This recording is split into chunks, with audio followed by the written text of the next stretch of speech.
नमस्कार मंडळी, रामकृष्ण हरी प्रशांत महाराज खानापूरकर। आज आम्ही आहोत श्री क्षेत्र उज्जैन या ठिकाणी क्षिप्रा नदीच्या काठावरती विराजमान असणारं जे पवित्र ठिकाण आहे ते म्हणजे उज्जैन। या ठिकाणी भगवान महाकालेश्वराचं मंदिर आहेच आहे। त्या ठिकाणी सुद्धा भव्य दिव्य असा कुंभमेळा भरत असतो। आज आम्ही या ठिकाणी उज्जैन क्षेत्रामध्ये महाकालेश्वराचं दर्शन करत असताना याच उज्जैन क्षेत्रामध्ये श्री गुरु सांदीपनी ऋषी यांचा एक सुंदर आश्रम आहे। ज्या सांदीपनी ऋषींच्या आश्रमामध्ये भगवान कृष्ण परमात्मा आणि सुदामा याच ठिकाणी शिकायला होते। या ठिकाणी भगवान कृष्ण परमात्मा सांदीपनी ऋषींनी एकूण 64 कलाचं ज्ञान दिलं।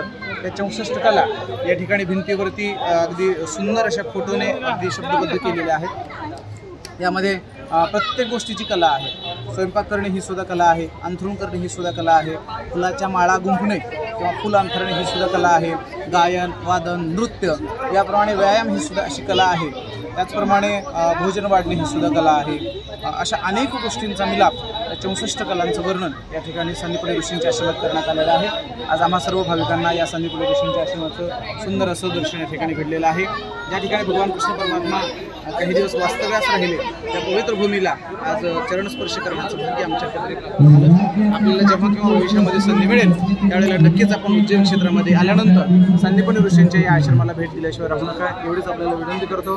धन्यवाद। आपला रामकृष्ण हरी प्रशांत महाराज खानापूर।